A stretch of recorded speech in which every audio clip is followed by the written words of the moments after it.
Okay, welcome back. We're having a look at the new opto control board for Revenge from Mars. This is the third revision of the board, and now it's, as you can see, got 4 driver transistors on it for controlling 4 new optos. So yeah, before we had the 6-ball trough upgrade kit, which has been very popular and been making them for quite a few years. So that used to just have 2 transistors on it, obviously, and that's what this cable here is, and that's feeding up to the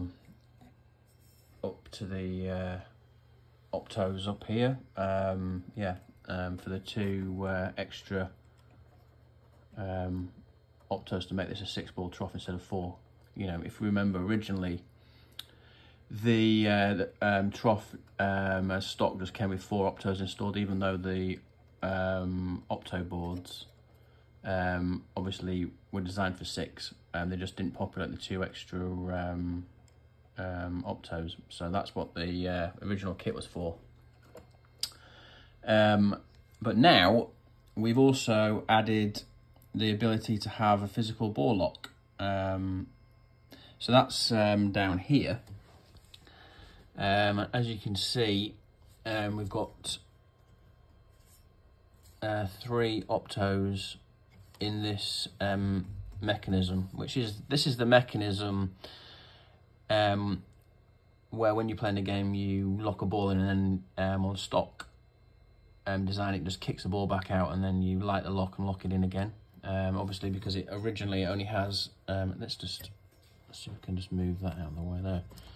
It only has this opto at the top. So this new revision of the kit adds these 2 optos here, and then obviously the I'll just put my finger here so you can see. This is the other optos on this side. These are the transmitter ones, the white ones, and then these are the black ones, the receiver ones. And then obviously this is the wiring coming out through this connector, and then this wiring cable, which is included in the kit, obviously goes up to this connector here. So yeah, let's just talk about these cables as well. Actually, you'll see on this new board there's 2 different connector types. Now originally on the earlier revision, we used to just provide like this cable and this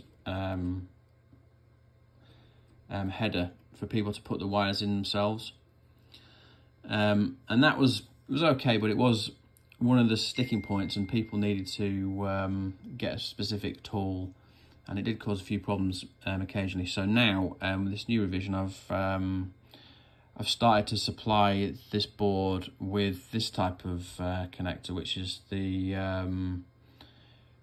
Japanese JST connector. So I'll just pull this out. So now they just come with these headers on, so you can just plug straight in like that. Nice and straightforward, so there's no crimping needed. Obviously the other end of the cable, you have to solder the wires onto the optos. The cable is going to come with this type of connection on the other end of it, so you'll still be able to unplug and disconnect this mechanism if you need to. I mean, on my version, I actually added a mini fit 6-pin connector.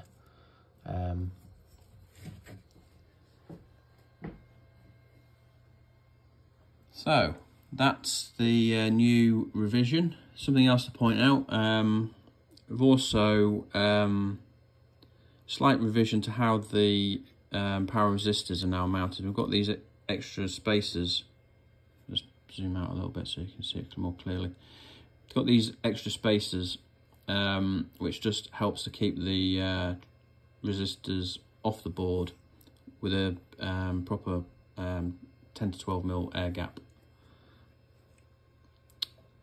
Main connector for the original opto board, which is obviously behind here, this one. This connector still plugs on in the same way, and then this whole daughter board is obviously plugged in by this little connector underneath. So it's like a piggyback board basically. Exactly the same as the earlier revision, but with twice the amount of drive capabilities. So that's it really. Yeah, just a little overview of the changes, and I'm excited to see what people make of the physical board locking. Okay, cheers.